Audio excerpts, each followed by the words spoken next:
Hello and welcome everybody. Chris from the Ministry of Dice here, otherwise known online as True Mr. Six, and I'm here to bring you the latest instalment of the Ministry of Dice's Having a Brew YouTube series.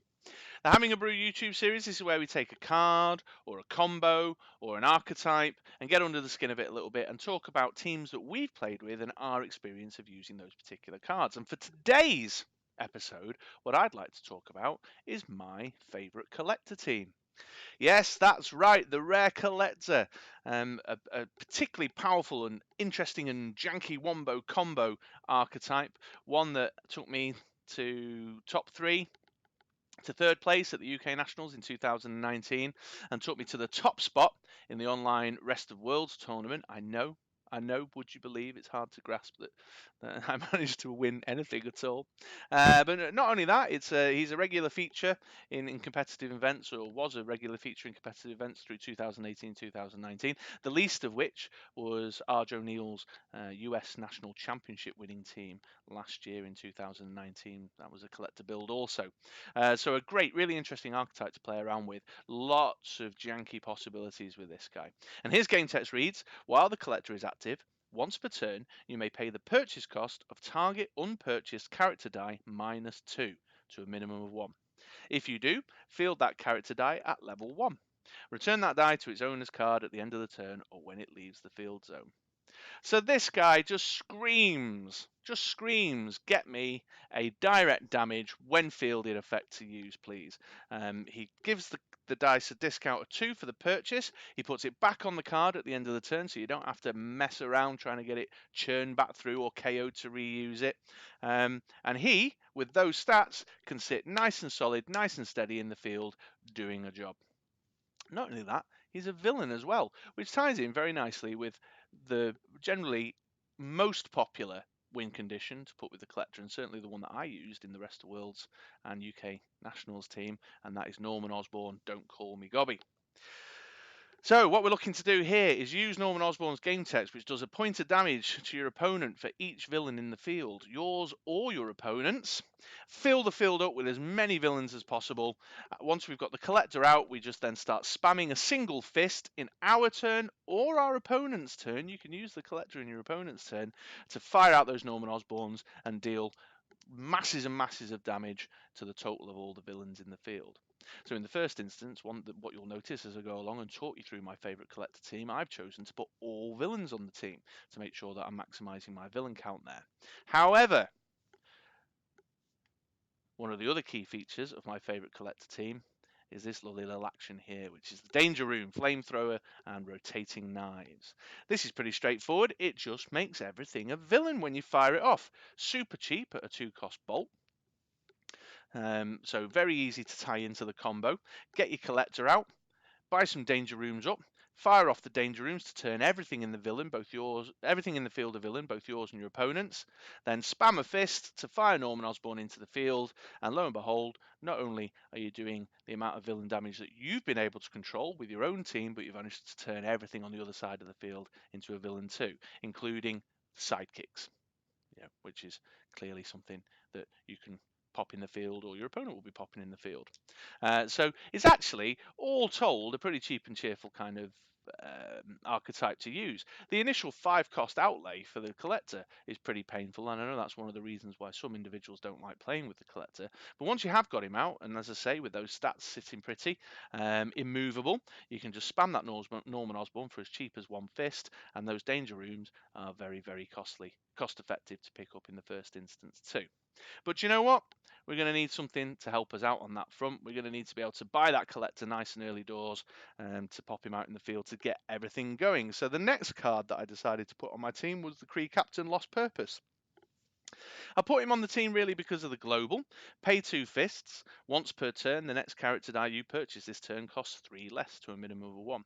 So what that means is that with 2 fists to spend in your reserve pool, you can buy the collector basically for a mask, 2 fists and another energy. You take that 5 cost down to a 4 cost, which puts him a little bit more in the realms of, a one-turn purchase, without additional ramp.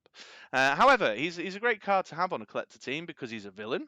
So if we buy one and put one out the field, he's adding to the total villain count for the Norman Osborn damage. He also has a villain-centric game text. He gets +1 attack and +1 defense for every active villain character dice. So if you're in a bit of trouble with your Norman Osborns, can't get them out, or there's something getting in the way, you can spend your fist, spam your fist on a big beefy Kree captain, and he doubled up with a danger room becomes pretty mighty. If you've got 3 or 4 characters and your customer, I keep saying that, I did that in the last video, your opponent has a few villains. What is that? I don't know where that's coming from. But if your opponent's got 3 or 4 characters out as well, he's suddenly getting +8/+8. And don't forget, he adds to himself as well. So he's a great plan B if you need a bit of beef, meaty statted beast that you can get your hands on for nice and cheap, but also he's got the added advantage of that lovely global to help you get your collector nice and cheap. And between the Kree Captain and Norman Osborn, you're already in a position to get some cheap fists generated. Actually, on that note, there's another card I popped on my team to help with that early collector purchase and to help get him quicker that sort of ties into that idea, and that's the Clayface Restless. He's got a game text, that's all fine and dandy. However, he's in there for the global, which says pay a mask. Once per turn, you may take a die from your use pile and add it to your reserve pool on any energy face. So if we've got the capacity to get fists into our use pile, which we have with Norman Osborn and Kree Captain on the team, we can use the Clayface Global to pull a double fists into our reserve pool, and then use that into the Kree Captain Global to buy the collector. And one of my very early doors favourite moves would be to make a turn 1 Norman Osborn purchase, a hard buy of the dice, pop that in the use pile, then in turn 2 endeavour to roll 2 masks and whatever else I needed. Use 1 mask to Clayface Global in the Norman Osborn on 2 fists, so I could plough that into the Kree Captain Global and buy my collector with the additional mask and whatever else I had in my field. So just a real efficient way of maximising your second turn, so you can get that collector bought. But also what it meant is that I had hard bought Norman Osborn dice rattling around in my dice cycle. So even if my opponent was able to get in the way and start running interference on the collector himself, let's say for example they shriek the collector, well, that's okay. I've still got a hard-bought Norman Osborn rattling around. All is not lost. The capacity to deal that damage is still there. And certainly in the past there's been times where because as amazing as it is to buy the collector on turn 2, the rolling requirement is pretty specific, and this can be a bit of a challenge, especially when you're looking for lots of masks to plow into Clayface Globals and to buy the collector because he's a mask character, and use my prep global, which I'll talk about shortly. Well, at least then I can buy a Norman Osborn, maybe just buy a Danger Room and just do it the old-fashioned way rather than using the janky collector game text. So yeah, buy a Norman Osborn, turn 1, pop him in the use pile from the purchase. Turn 2, roll in 2 masks, use 1 to Clayface in the Norman Osborn on 2 fists, use the other for the purchase cost of the collector, and then plough those 2 fists from Norman Osborn into the Kree Captain with whatever else you've got going spare.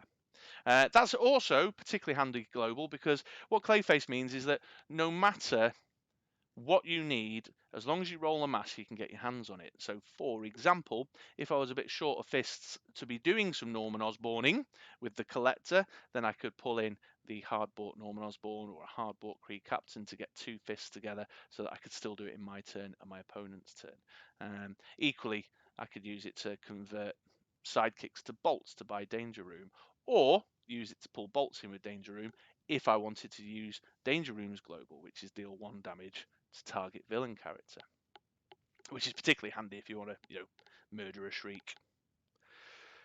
Now then, the next choice, not one you often see on collector teams, but one I've elected to use a great deal, is Cheetah, Some Manner of Monster. Another villain, so another great way of maximising my villain count, so I can at least do some damage with Norman Osborn even if I don't get my Danger Rooms off. And this reads, while Cheetah is active, when you field a non-Cheetah villain character die, draw a die from your bag and prep it. So even though I've put an awful lot of energy and effort using the Kree Captain Global and the Clayface Global to do a bit of purchase discount to get that early doors collector, it's a very lean team, and it always struggles to ramp. And what I was finding was that if I wanted to do some shenanigans, make some purchases, maybe use Danger Room Global to kill off a Shriek that was getting in my way, and then still wanted to have some fists so that I could collect during a Norman Osborn on my turn and collect during a Norman Osborn on my opponent's turn, and maybe have a mask available to use for my prep global that I'll talk about in a moment. I was finding I was short of spending cash. I never had the energy. So I added the cheater in as a way of just kind of really amping up my ability to prep extra dice. So I was rolling maybe 5 or 6 a turn, and I had that little extra boost to help me out so that I could still get things done and have the energy to spare, so that I could hold it back to use in my opponent's turn. There's also another global later on that might give me cause to want to use a global. Tell you what, folks, I've been talking an awful lot, and it's Saturday night. I've got myself a lovely glass of wine. I'm just going to wet the whistle a minute before I carry on. You take a moment to contemplate that cheater. Oh, that's nice. Yeah, so also, I mean, another villain, and look at those stats: 142, 144, and 155. So certainly at level 2 and level 3. She's very difficult to move.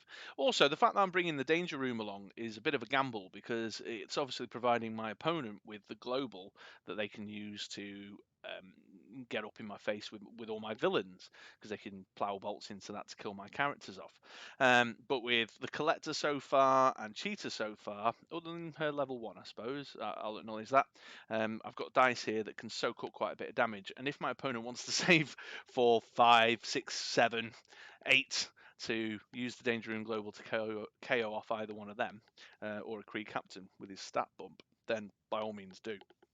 It means they're not getting on with anything, and I'll have a crack at rolling it in next turn. So the cheater, yeah, she was just a way of me, because I knew I was going to be using the collector to field villains, specifically Norman Osborn, in my turn and my opponent's turn, just a way of bumping up my purchasing power. So I was prepping additional dice, and getting at least 1, maybe 2 extra dice to rolling each turn. So I had money to use for globals, I had money to use for collecting in stuff, but I also had a little bit of money left over for, I don't know, buying extra Danger Room dice to maximize my damage, for example. So a really interesting choice. And so in terms of buying order, I mentioned before, I'd buy my Norman Osborn in turn 1, move to buying Collector in turn 2, and then what I would quite often do with a Norman Osborn still sitting in the use pile in turn 3 is get my collector out in turn 3 and then use Norman Osborn with the Kree Captain Global to buy Cheetah for 1 mask to get her ready to go as well and helping me out with a bit of extra ramp. Now it's a bit of a slot sacrifice because that's again, it's a very lean team, and this might have been the space where a bit of a pivot could have been put in. And as you can see, I've kind of gone all in on the collector and all in on the Norman Osborn strategy. So an interesting one, and one that I'd recommend you have a little play around with. She's particularly fun to play with the Malekith that makes sidekicks villains. Give that one a go. Okay, so the cheaters on the team. What next? Well, bit of control. I'm a control player. I need to run a bit of interference as to what's going on the other side of the table. And there's lots of control options I could have gone with, but for this particular team at this particular time, and one of my favourites to use is Madame Mask's Nefarious Schemes. While Madame Mask is active, your opponent's when fielded abilities do not trigger. She's 032, 133, 144, so she's not great stat-wise in terms of the risk, the gamble that I've introduced by bringing my own Danger Room with the Danger Room Global. However, she is so useful for protecting that collector, because one of the things that tends to get used to target the collector is when fielded effects. When fielding Shrieks, when fielding Blobs, when fielded, who was I thinking of? Mimic, flying, blasting, slashing, a lot of that kind of when fielded targeted activity for removal goes for the collector. And so Madame Mask's Nefarious Schemes has gone in there in order to help protect my collector from those cheeky little interfering scamps. And of course, in this current meta, clearly it was the Shriek that I saw a great deal. Now, Shriek stats, she's relatively low statted. She's 2 and 3 defense. So if I can generate enough bolts, I can use my Danger Room Global to KO her, get Madame Mask out in the field, and stop my opponent from then subsequently reusing their shriek to clear down the collector. And do you know what? If my opponent wants to save up some bolts, 2, 3, 4 bolts to use the danger room to kill my Madam Mask so that their shriek is back in play, once again, I'm kind of okay with that in a way. It slows everything down and makes it difficult for me. There's no denying that, but I'm kind of okay with that because they're not getting on with other things. They're using their time to manage me and my activity rather than using their time to manage their own activity. So Madam Mask, nefarious schemes, very much put on the team to deal with the shrieks of the world, the blobs of the world, the mimic flying, blasting, slashings of the world, the when fielded effects that are going to run interference, and also she's a nice bit of defence for other Norman Osborn teams because I'm very conscious of the fact that I've loaded up on a load of villains and have made it very easy for Norman Osborn teams to deal damage to me. I'll talk a little bit in a minute about whether I feel that she's still relevant, but a couple of other things. She cancels when fielded, so she's particularly useful for dealing with hope-based teams that want to use hope because her copying effect happens when she's fielded. If they want to use mimic ramp, mimic targets the sidekick when fielded. So one of the other things that I like to do with this team to keep my ass out the sling would be to kill off mimics, kill off hopes, and then use Madam Mask to stop them from being able to come back in to do their thing. And that's actually not all that difficult to do with the Danger Room because you fire off the action and then they become villains and you can use the global on the action to remove them themselves. However, that's not the only limit of control that I popped on the team. While I'm a principled individual and I won't use Shriek Sonic Beam, I'm not so principled that I wouldn't use Shriek Dark Empathy. 4-cost Bolt, another villain once again, and she reads, when fielded, ignore all text on opposing character cards, including global abilities, until the end of the turn. So Shriek in the early days existed to fire off in my opponent's main step to interfere with anything that's going to get up in my face in the attack step.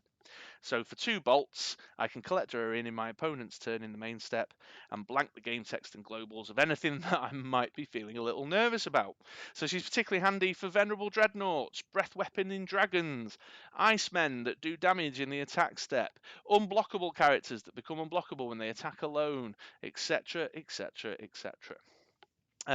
So I found myself falling back on Shriek a number of times by using Clayface, Global, and the Danger Room to bring the Danger Room in on 2 bolts, and then use 2 bolts to collect her in a Shriek in my opponent's turn and clear all the game texts. Doesn't particularly help protect me from things that go off in my opponent's main step, so I'm still very, very vulnerable to action-based strategies such as Boom Boom, Boom Boom Hope combo, although, as I mentioned before, I can do a little bit of something about Hope, but she's certainly very powerful for handling your Venerable Dreadnoughts, your overcrushing beat sticks, your unblockable characters that become unblockable when they attack, etc., etc. So a really lovely card, one that I feel is much more costed and balanced against what she's actually capable of doing. She's another villain with a when fielded effect, so when I'm firing into the field, I'm prepping a dice with Cheetah. And what I might find is that through the course of a game, I'll do some knobby damage on my turn, and I'll use Shriek in my opponent's turn. So there we go, a bit more control. I mentioned before about the prep global. Here it is, Villainous Pat. Pay a mask once per turn on your turn. If you have no dice in your prep area, you may prep a die from your bag. So you've got to keep your wits about you. Make sure if you want to use this, you use it before you field any villains and fire off the Cheetah game text. But this was mostly in there so that at the end of turn 2, if I've managed to buy my collector, I can then prep a dice. It's using a lot of masks. I'll talk in a minute about how some of the flaws in this team. So there's clearly a big intensive mask requirement early doors, but it's also a great basic action for a villain-centric team because it's got that potential plan B rolled into the game text itself, which can stop villain characters from blocking, non-villain characters from blocking, which is particularly useful as well. So there's a little bit of extra ramp on the team and a bit of extra churn from there. But in terms of control, I've also got static field. I mentioned before if I need energy to do things in my opponent's turn. And this isn't a very attacky team. It's not a great blocky team either, really. So static field is particularly useful. Again, another mask global, one of the downfalls because it's very mask intensive. But just having that 1 or 2 masks to remove target attacking character from the combat can just be all the difference to keep you alive so that you can get another knobby off to do some more damage the following turn. And there we go. There's the team in its entirety. That's more or less the team. I mean, it's gone through a few iterations over the years, but more or less the team. No, not more or less. It is the team I used to take top spot at the Rest of the World's online tournament, and the one I've been playing around a lot with lately. So let's talk a little bit about some of those flaws and what I might do differently with it, particularly looking at the current meta. So the first thing I might consider is taking the shriek off and going for something a little bit more generically useful, like the new Gazer that's come out in the Trouble in Waterdeep box set. This is the Intimidator that for one shield, you can just fire yourself out into the field and get rid of something that's up in your face.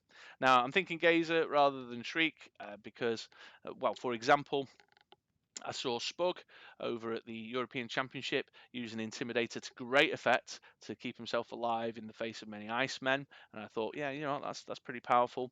It doesn't, rather than saving 2 energy to use a Shriek, you just need to save 1 energy to use the Gazer. However, it starts to stray away from the sort of villain synergy that's at the center of the team. So, for example, if I was collecting in gazers to intimidate things away, I'm not benefiting from the cheater game set. So, if I was to start driving down that direction, I might relook at it and look at the cheater as well. Something else I might consider is taking away the Madam Mask. Is when fielded control the type of control you need to survive right now in the current meta? I don't know if it is. One thing I would certainly consider is looking at some action-based control rather than some when fielded based control. There's lots of action-centric um, archetypes and strategies that are doing particularly well at the moment. Atlantis, fish slap stuff, the God Catcher, action based. You've got your boom booms doubling up with hope to make a massive action based damage machine going on. So I might consider saying, when fielded effects, they're less of an issue for me right now. What I need to do is protect myself from action based attacks. That's not the only piece of control. Global usage, to take a leaf out of Argy's US national team. Maybe a bit of global control and getting in the way of your opponent's global usage might be a good idea using Rekka. I'm a little twitchy about this one, to be honest. Again, just like the Gazer, for every advantage it gives me, it also introduces a new disadvantage because the team relies very heavily on globals, particularly the Clayface global, to manage its energy and to increase its capabilities through the mid and late game. Also relies very heavily on static field as a protection method. It also relies very heavily on the Danger Room global to get rid of nasty villains that you don't like, including the Rekka. So it's a bit of a challenging one, but it may be, again, considering the way the meta is looking and feeling right now, especially with the impending release of WWE, that I want to control global usage a little bit more than I do when fielded effects.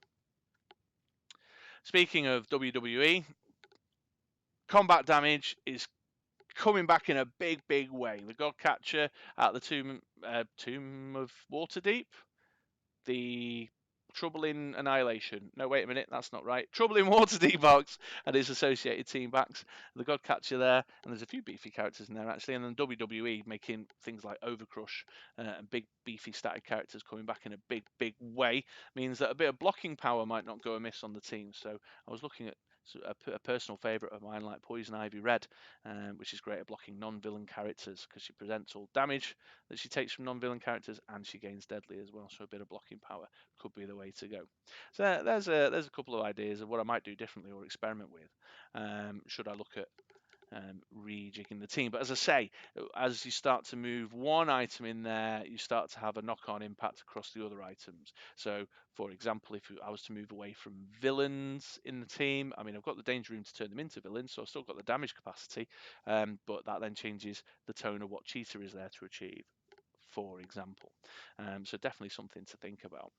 Also, I think it's important to note that at this moment in time, the collector's lifespan, I think, is possibly now limited. There's a bit of a window here at the moment where he still has his moment to shine, but with a potential rotation coming around May June time, the likelihood is that the Guardians of the Galaxy set will be on the chopping block, and so it will be removed from the modern rotation. And because he was on the US Nationals winning team, he'll not be eligible for use in global escalation tournaments. So it'll only be a very limited number of golden formats that you'll be able to use this guy in. So there's a very small window of opportunity to continue experimenting with him, I think. But what I'd like to do now is turn it over to you folks. I'd be really interested to know We've had Trouble in Waterdeep come out. We've had the WWE campaign box. No, not come out, but will be imminently arriving. I'm just wondering, is there a new angle for a couple of months now before the collector potentially gets rotated out to take a new angle with him and a new way of constructing teams around him that's using some stuff out of the new sets, perhaps moving away from a villain-centric archetype with the collector to see if there's anything new and interesting to experiment with in these two boxes. After you've obviously slapped the like button and hit the subscribe button, what I'd then like you to do is head on into the comments box and drop a few notes in. Is there anything that's caught your eye in Trouble in Waterdeep or the WWE spoilers that you think, oh, actually, do you know what? You could do a little something with that if you played around with the collector there. Any twists on the collector archetype that you've used? I've seen Black Canary builds. I've seen Firefly builds. So let us know. Is Nobby just too obvious a choice, and there's other curious and interesting things that you've played around with? Please do drop something in the comments below and let me know. I'd love to hear about it. But in the meantime, folks, there you go. That was my favourite collector team. As I say, collector took me to the top four, third position in the UK Nationals in 2019. The collector took me to the top spot in the Rest of the World's online tournament, so he has a real warm place in my heart, this card. It's been a long-standing favourite of mine, and before he does disappear to rotation, possibly, I thought I'd take a moment to just share my love of him. So there we go. Yeah, drop a comment in the below. Do the thing with the thing. Thumbs up, subscribe buttons, hit bells or whatever. Blah, blah, blah, blah, blah. And I will see you in the next Having a Brew video. Thanks, folks. Bye-bye now.